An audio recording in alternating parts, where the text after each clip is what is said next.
Aimez-vous lire? Je te l'ai dit plus de 20 fois. Quand vous lisez, ne laissez pas l'auteur décider pour vous. Non, c'est à vous de décider. FDL, la fréquence des loisirs, c'est l'instant fréquence des lectures pour les fans de lecture. Aujourd'hui, c'est la chronique bande dessinée présentée par Françoise.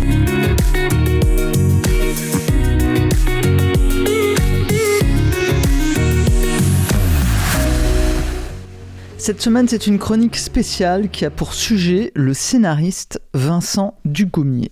Alors, il est l'auteur d'une série en bande dessinée dont vous avez peut-être entendu parler et qui s'appelle « Les enfants de la résistance ». C'est au départ une série, personnellement, que je me refusais à lire, car j'avoue que les sujets de guerre avec enfants ne m'ont jamais attiré. D'autant plus la Deuxième Guerre mondiale, qui peut réveiller quand même des rancœurs particulières. Enfin voilà, ce n'est pas un sujet qui m'attire.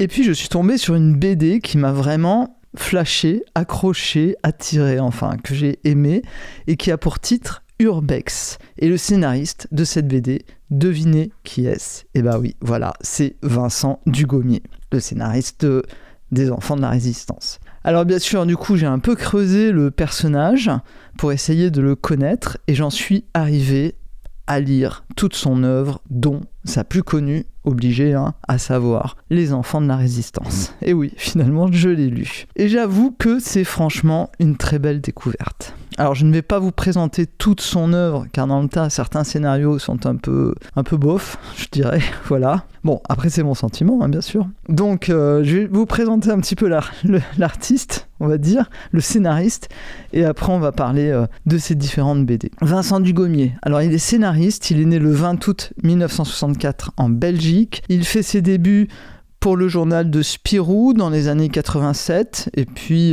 juste de 87 à 91. Puis il crée sa première série, Une histoire de poubelle, et ouais, la vie secrète des poubelles. Ensuite, il fait un petit détour avec quelques gags du Marsupilami et en collaborant à l'écriture de Benoît Brisefer. Bon, si vous ne connaissez pas les séries du Marsupilami et de Benoît Brisefer, alors franchement c'est un peu dommage, n'hésitez pas à aller dans votre bibliothèque de quartier et vous les trouverez sûrement, vous allez voir, c'est plein d'humour. En 1995, il s'associe avec le dessinateur Benoît Herse pour la série Muriel et Boulon. C'est un peu le même style que Benoît Brisefer ou Boule et Bill, vous voyez, c'est le même genre de série, c'est-à-dire c'est des séries d'humour et qui s'adressent bien sûr à toute la famille. Ces deux-là, Vincent Dugommier, le scénariste, et Benoît Herse, le dessinateur, ne vont plus se quitter. En 2010, ils font une première série qui a pour titre Les démons d'Alexia. Je l'ai lu, mais je ne vous en parlerai pas vraiment, car je n'ai pas vraiment aimé. Voilà. On est dans le monde des exorcistes et de gros groupuscules en mal de sorcellerie, c'est pas mon truc non plus. En 2011 vient la série Hell School, toujours avec Benoît Herse au dessin. Là, ça devient intéressant et on commence à deviner les attirances vers le fantastique de notre scénariste, Vincent. C'est sympa comme série, Hell School, c'est assez sympa, elle s'adresse aux ados à partir de 14 ans, mais bon, voilà, au 3e tome, on reste un peu sur sa fin et on attend un peu la suite, qui n'est toujours pas arrivée. Voilà. En 2015, il commence la série Les Enfants de la Résistance, qui au départ ne devait faire que 5 tomes, et finalement, nous le verrons ensemble, elle fera 8 tomes, voire plus. En 2020, il change de dessinateur, et avec Renata Castellani au dessin, il nous scénarise une série à la limite du fantastique, à l'attention des 14-15 ans. Ça s'appelle Les Omniscients, et je vous en parlerai tout à l'heure. Enfin, en 2021, la série qui m'a amené à le connaître, à savoir Urbex, c'est encore et toujours une histoire d'ado qui en plus, alors c'est une série qui en plus a reçu le prix des collèges 2022 au festival d'Angoulême. Je vous en parlerai parce que j'ai vraiment aimé. En attendant, on fait quand même une petite pause et on se retrouve juste après.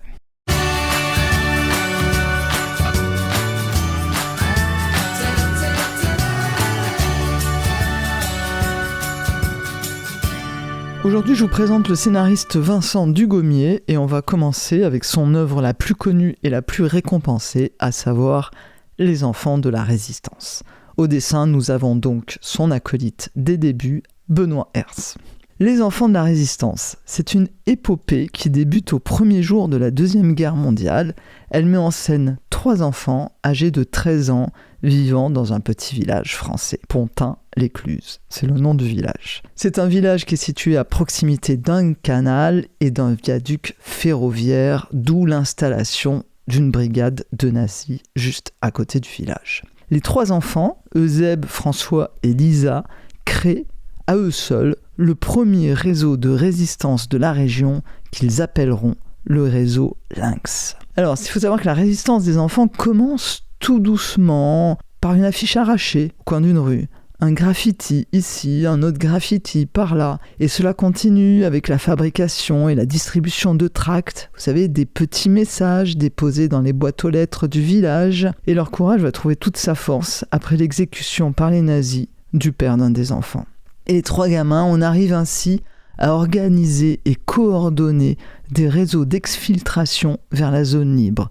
Ils sabotent même le canal, puis une usine sidérurgique. Surtout, et c'est ça qui est assez extraordinaire, ils entrent en contact avec Londres. Aussi incroyable que cela puisse paraître, personne ne sait que derrière le réseau Lynx se cachent en réalité nos 3 adolescents. Il y a actuellement 8 tomes et ce n'est pas fini puisqu'avec le tome 8, nous en sommes tout juste à l'été 1943. Alors j'ai commencé à lire cette histoire un peu forcée pour connaître l'auteur, et puis tout doucement je suis rentré au cœur de l'action et j'avoue avoir apprécié le compte-rendu historique fait par le scénariste. On sent chez lui un souci de rigueur, rien n'est omis et tout est expliqué avec clarté et vérité. C'est une très belle leçon d'histoire et même si on connaît la fin de l'histoire, on vit avec les enfants, leur peur, leur joie et surtout leur colère. Les intrigues sont là pour chaque action de résistance. On angoisse avec eux d'être découverts par les nazis.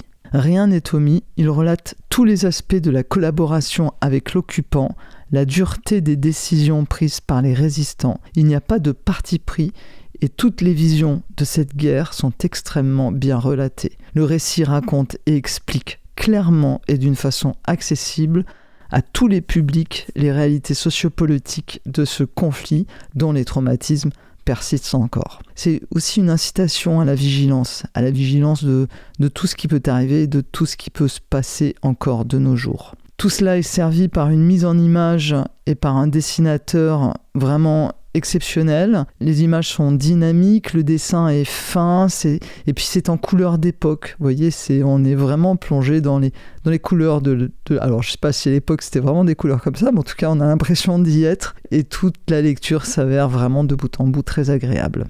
La série a obtenu beaucoup de prix. Dès son lancement, Les Enfants de la Résistance obtient un très bon accueil critique. En novembre 2015, la série décroche le prix du conseil départemental des collégiens au festival BD Boom de Blois, avant de triompher une seconde fois en Charente, cette fois avec le prix BD des collégiens Poitou-Charentes. C'est un prix qui a été remis en janvier 2016 dans le cadre du Festival international de la bande dessinée d'Angoulême. En septembre 2016, après la sortie de 2e volume, la série est de nouveau auréolée du prestigieux prix Saint-Michel Jeunesse. Elle obtiendra encore le prix Cognito du meilleur album historique, le prix jeunesse de la bande dessinée de la Voix du livre de Saint-Louis, etc., etc. Tout de nombreux prix pour cette bande dessinée. Pour conclure, je dirais que j'ai apprécié les mots employés par l'auteur pour raconter cette terrible guerre, des mots clairs, vrais et surtout pleins d'humanité.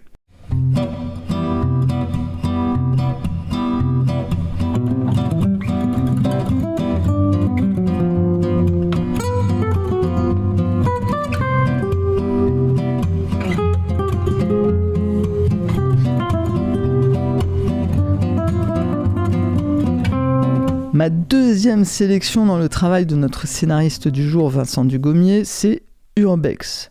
Urbex, c'est une BD qui est sortie en août 2021 et dont le tome 2 vient de paraître en août 2022. La BD a reçu le prix des collèges au Festival d'Angoulême 2022 et au dessin, nous avons Clark. C'est une BD qui s'adresse aux plus de 12 ans. C'est un contexte de réflexion sur le poids du passé et sur le poids de la famille. Voilà, c'est intéressant qu'elle ait été choisie par les collégiens. À la lecture, on en comprend l'attrait pour ces jeunes, car c'est un âge où on se cherche et où on essaye de s'émanciper des parents. Urbex ne donne pas de réponse, mais plutôt des ressources de compréhension sur ce que l'on est au fond de soi, avec les stigmates de nos parents. Alors le titre Urbex, je vous explique ce qu'est l'Urbex. Urbex, c'est l'abrégé d'exploration urbaine. Par exemple, dans notre région, on pourrait inventer le terme forex pour l'exploration des forêts. Voilà, on explore les lieux qui nous sont proches et l'urbex s'adresse aux jeunes citadins, bien sûr. C'est une pratique très à la mode dans les grandes villes depuis les années 2000. C'est une visite de lieux abandonnés. Le but, c'est de découvrir des endroits, des bâtiments, des entrepôts totalement abandonnés et non gardés. Alors ce sont souvent bien sûr des lieux ouverts et ces jeunes ont un sentiment d'explorateur, ils prennent des photos et se replongent un petit peu dans la vie du lieu. Et il faut savoir qu'ils ont lors de ces visites un code bien spécifique, c'est un code de conduite qui est de préserver et de protéger les lieux qu'ils ont visités en dissimulant les adresses de leur visite afin d'éviter d'y attirer les voleurs ou les casseurs. Alors c'est pas bien méchant, et puis c'est vrai que ça permet de nous faire visiter des endroits dont on aurait pu douter de l'existence. La BD Urbex met en scène 2 lycéens qui, lors d'une visite dans une villa abandonnée et ouverte à tout vent, lors de cette visite, ils ont des visions, voire des apparitions fantomesques, on va dire, dérangeantes et extrêmement invasives. C'est-à-dire qu'elles arrivent sans avertissement au détour d'une pièce. D'un coup, ils se retrouvent face à une famille ou à des jeunes. Ils vont se retrouver plongés dans une discussion de famille.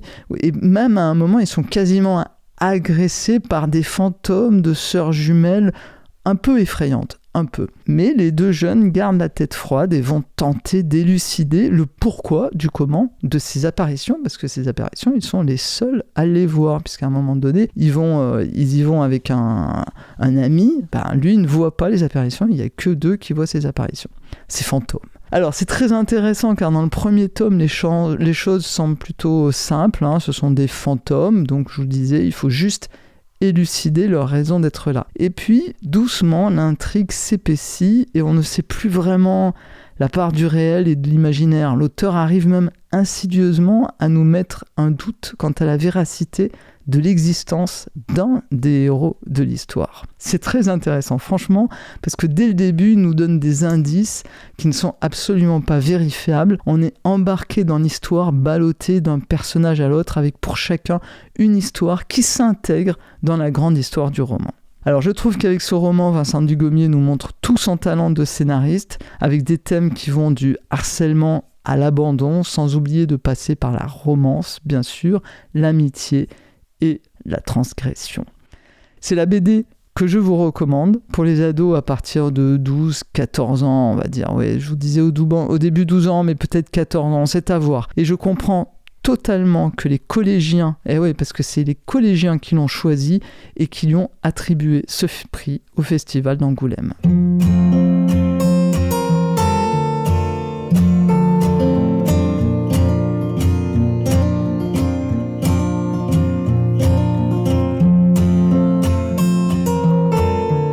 Alors, je n'ai pas parlé de ces autres bandes dessinées, mais je vous en fais quelques mots rapides. Donc on est sur le scénariste Vincent Dugommier et toute son œuvre, enfin toute, une partie on va dire. Il y a Les Démons d'Alexia. Et Les Démons d'Alexia, c'est une BD en 7 tomes qui est sortie en 2007 et terminée en 2011. C'est une bande dessinée qui parle de sorcellerie et autres thèmes maléfiques. Bon, pas plus, je n'ai pas vraiment aimé, je ne sais pas trop à partir de quel âge elle se lit, c'est compliqué et les thèmes sont un peu trop dans le maléfique, je trouve. Voilà, ça m'a pas trop plu. Ensuite, il y a Hell School. Cela se passe dans un lycée hyper classe, genre lycée haut de gamme, dans une île. Le lycée est dans une île, ça fait un peu prison. Les élèves sont éduqués à la dure pour en faire une élite obéissante et, ma foi, un peu formatée d'ailleurs. Mais derrière tout cela, il y a un trafic d'enfants abandonnés, éduqués pour en faire, finalement, on ne sait pas trop quoi. Ils sont abandonnés et puis sont placés là, on ne sait pas trop où ils veulent en venir. Et dans l'histoire, il y a 3 rebelles qui vont mettre à jour le complot organisé par l'école. C'est une BD pour les ados, mais bon, j'ai bien aimé, mais pas sans plus. Enfin, la fin est vraiment bizarre. La fin, c'est bizarre. Voilà. Ensuite, le dernière BD de Vincent Dugommier que je voudrais vous présenter, c'est Les Omniscients. La série a débuté en 2020 et on en est au tome 3. C'est intéressant, c'est une histoire de 5 jeunes lycéens, voire plus, on va voir, qui se retrouvent du jour au lendemain avec le savoir entier de l'humanité dans leur petit cerveau d'ado, plus quelques pouvoirs spécifiques à chacun. Alors c'est intéressant parce que ils ont le savoir de l'humanité, dans le même temps, ce savoir doucement est en train de disparaître, c'est-à-dire que toutes les bibliothèques, les livres des bibliothèques partent en poussière, enfin tout ça semble disparaître. Ils sont eux 5 les seuls à avoir toute la connaissance entière de l'humanité. Alors le thème, c'est le thème général de cette BD, il me semble, c'est est-ce qu'il faut préserver la culture et l'histoire, ou est-ce qu'il vaut mieux pas faire un reset complet et redémarrer dans un système plus serein et plus humain. C'est un peu continuer en essayant de s'améliorer avec l'accumulation des connaissances, ou faire un reset de l'humanité, parce que tout ce qu'on a fait jusqu'à maintenant est pas, c'est pas flagrant d'humanité, on va dire. Bon, c'est, je trouve, un sujet très actuel. L'intrigue, en plus, est basée sur un jeu organisé entre un frère et une sœur, les dieux de la connaissance. Donc c'est vraiment attractif comme histoire pour tous les ados. Je le conseille, mais quand même, la priorité, franchement, la priorité, c'est de lire Les Enfants de la Résistance, un petit bijou qui s'adresse à tous les âges. Et moi, en plus, je rajouterais que j'ai vraiment adoré Urbex, parce que je trouve le talent du scénariste est vraiment présent tout au long de cette aventure. Voilà, je vous le rappelle, ces BD vous pouvez les trouver dans les librairies de votre région. Moi, je vais facilement à Cercy, mais vous avez tout plein de librairies locales. Commandez local, appelez-les, vous les commandez, vous allez voir, vous les trouverez facilement et vous les aurez rapidement. Voilà, et de votre côté, n'hésitez pas, donnez-moi votre avis par mail ou sur internet. À très bientôt.